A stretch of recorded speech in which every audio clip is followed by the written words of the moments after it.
Hello everyone students, आज का हमारा टॉपिक है एमएलए और एमएलसी में क्या फ़र्क होता है।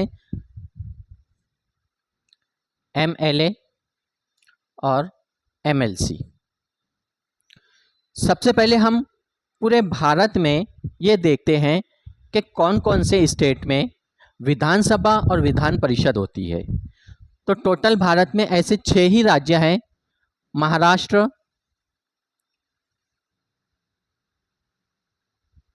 देन कर्नाटका,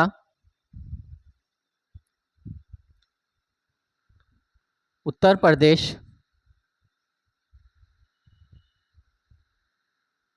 बिहार, आंध्र प्रदेश, तेलंगाना। ये 6 राज्य ऐसे हैं जहां पर विधानसभा और विधान परिषद वीपी और वीएस ये दोनों होते हैं। तो ऐसे ही हम देखते हैं कि महाराष्ट्र में एमएलए, विधानसभा और विधान परिषद एमएलसी। अब एमएलए जो है कौन होता है? सबसे पहले विधानसभा का जो मेंबर्स होता है उसको एमएलए कहते हैं। एमएलए मतलब मेंबर ऑफ लेजिस्लेटिव असेंबली, और इसको वोट कौन करता है? जैसे महाराष्ट्र में टोटल विधानसभा के मेंबर्स की जो क्वांटिटी होती है 288 है। अब कोई एमएलए चुनकर आता है, उस एमएलए को आम जनता वोट देती है, और उस एमएलए की जो एज लिमिट होनी चाहिए इलेक्शन में खड़े होने की, कम से कम 25, तब जाके वो एमएलए बनता है। अब जिस भी पार्टी का होगा, उस पार्टी की अगर मेजॉरिटी ज़्यादा होती है, उस पार्टी के एमएलए मिलकर अपनी सरकार बना सकते हैं, अपना चीफ मिनिस्टर बना सकते हैं। जैसे हमारे महाराष्ट्र में एकनाथ शिंदे, ये मुख्यमंत्री है, चीफ मिनिस्टर है। इनको अजित पवार गुट, बीजेपी गुट, इन सब का समर्थन मिला, तब जाके ये चीफ मिनिस्टर बने। देन दूसरा है कि जो एमएलए होता है विधानसभा के अंदर, इसकी जो लिमिट होती है वो 5 इयर्स होती है, 5 साल। 5 साल के बाद विधानसभा ऑटोमेटिक भंग हो जाती है, विधानसभा डिसॉल्व होती है, फिर न्यू इलेक्शन होती है, फिर इलेक्शन के अंदर नए मेंबर्स चुनकर आते हैं, फिर जो सरकार है कंटिन्यू वो रहती है या फिर नई सरकार बनती है।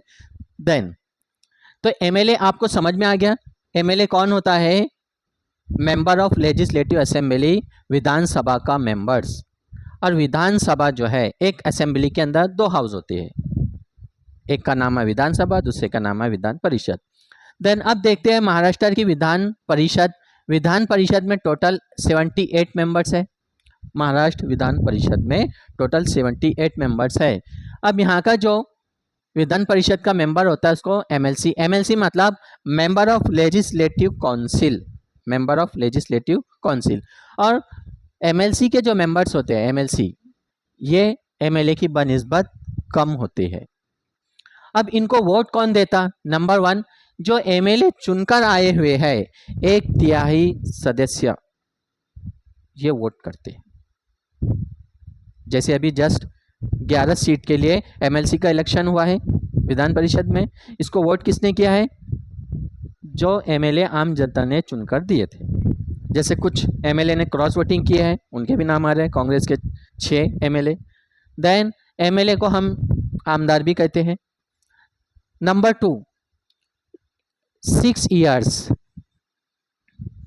विधानसभा 5 साल चलती है, विधान परिषद का जो मेंबर्स होता है एमएलसी, इसकी जो लिमिट होती है वो 6 इयर्स। 6 ईयर के बाद फिर दूसरे जो मेंबर्स की लिमिट होती है। अब अगर एमएलसी का इलेक्शन लड़ना है आपको, तो कम से कम एज कितनी चाहिए? 30 इयर्स, 30 साल। यहाँ पर कितनी चाहिए थे? 25। एमएलए को 25 विधान सभा में, और विधान परिषद में 30 वर्ष। और वहाँ की जो वोटर लिस्ट होती है, रजिस्ट्रेशन, उसमें उसका नाम होना चाहिए। और एक साथ, चाहे एमएलए हो या एमएलसी, एक साथ 2 जॉब, जैसे गवर्नमेंट जॉब भी कर रहे हैं, एमएलए या एमएलसी भी काम, ऐसा नहीं हो सकता, आपको रिजाइनेशन देना होता है।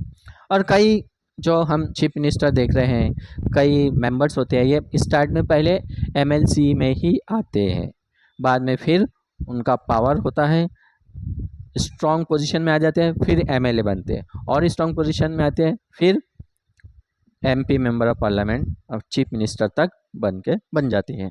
देन तो इस तरह मेंबर ऑफ लेजिस्लेटिव काउंसिल के अंदर क्या होता है, सबसे पहले कौन वोट देगा कि जो एमएलए होते हैं, उसके अलावा 1/3 जो मेंबर्स होते हैं उनको कौन वोट देगा, नगर पालिका, नगर पंचायत और जिला परिषद के मेंबर्स, ये लोग वोट देते हैं। MLC member of legislative council वो चुनकर आता है इनके जरिए।